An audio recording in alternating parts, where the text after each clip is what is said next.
রাত পোহালেই কেকেআর বনাম RCB match ইডেনে। প্রথম ম্যাচে কলকাতার জন্য যে কঠিন চ্যালেঞ্জ অপেক্ষা করে আছে কথা বলার অপেক্ষা রাখে না।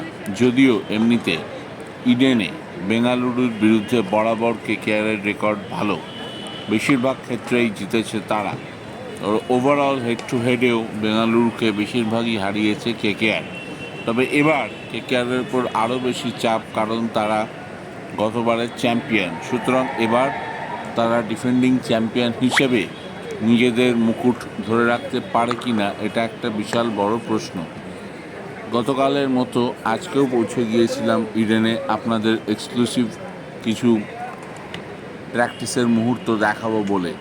দেখুন কিভাবে মাঠের মাঝখানে, অর্থাৎ একদম সেন্টার অফ দ্য পিচে ব্যাট করছেন ভেঙ্কটেশ আইয়ার, অর্থাৎ প্রথম নেটে, এবং দ্বিতীয় নেটে আছেন রমনদীপ সিং।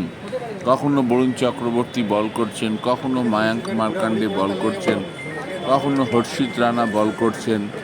আবার মাঠের বাঁ দিকটায় প্র্যাকটিস করছিল আরসিবি। ঠিক এভাবেই প্রতিবার প্র্যাকটিস হয়। কলকাতার স্কোয়াড এবার বেশ ব্যালেন্সড। যদিও ফিল সল্টের মতো ওপেনার এবার নেই, তবু পাওয়া গিয়েছে কুইন্টন ডিকককে। যতই তার বয়স হোক, দক্ষিণ আফ্রিকান উইকেট কিপার ব্যাটসম্যানের অভিজ্ঞতা দ্বিতীয় অন্য কোনো ক্রিকেটারের আছে বলে মনে হয় না। এছাড়াও কেকেআরের হাতে রয়েছে আফগানিস্তানের রহমানুল্লাহ গুরবাজ। এছাড়াও নতুন ক্রিকেটারদের মধ্যে লভনীত সিসোদিয়া, স্পেন্সার জনসন, অজিঙ্ক্য রাহানে আবার একটা বছর পর ফিরে এসেছেন, তিনি ক্যাপ্টেন মঈন আলী। উমরান মালিক তো আগেই ছিটকে গিয়েছেন চোটের কারণে, তার জায়গায় সাকারিয়া এসছেন। নোকিয়া আছেন দক্ষিণ আফ্রিকান ফাস্ট বোলার। সব মিলিয়ে বেশ ব্যালেন্স দল। আর রমনদীপ সিং এবং রিঙ্কু সিং এবার মিডল অর্ডারে কলকাতাকে আরও ভরসা দিতে চলেছেন, কথা আপনাদের জানিয়ে রাখলাম। কলকাতার এই ডবল আরকে দেখতেই হবে। সঙ্গে আছে সেই ওয়েস্ট ইন্ডিজের সুনীল নারিন এবং আন্দ্রে রাসেল। হর্ষিত রানা ভারতের হয়ে খেলে ফেলেছেন এবং বরুণ চক্রবর্তীও দুর্ধর্ষ ছন্দে আছেন।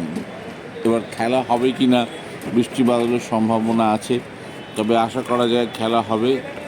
খবরটি ভালো লেগে থাকলে অবশ্যই স্পোর্টস লেগ চ্যানেলকে বেশি করে লাইক অ্যান্ড সাবস্ক্রাইব করুন। ধন্যবাদ।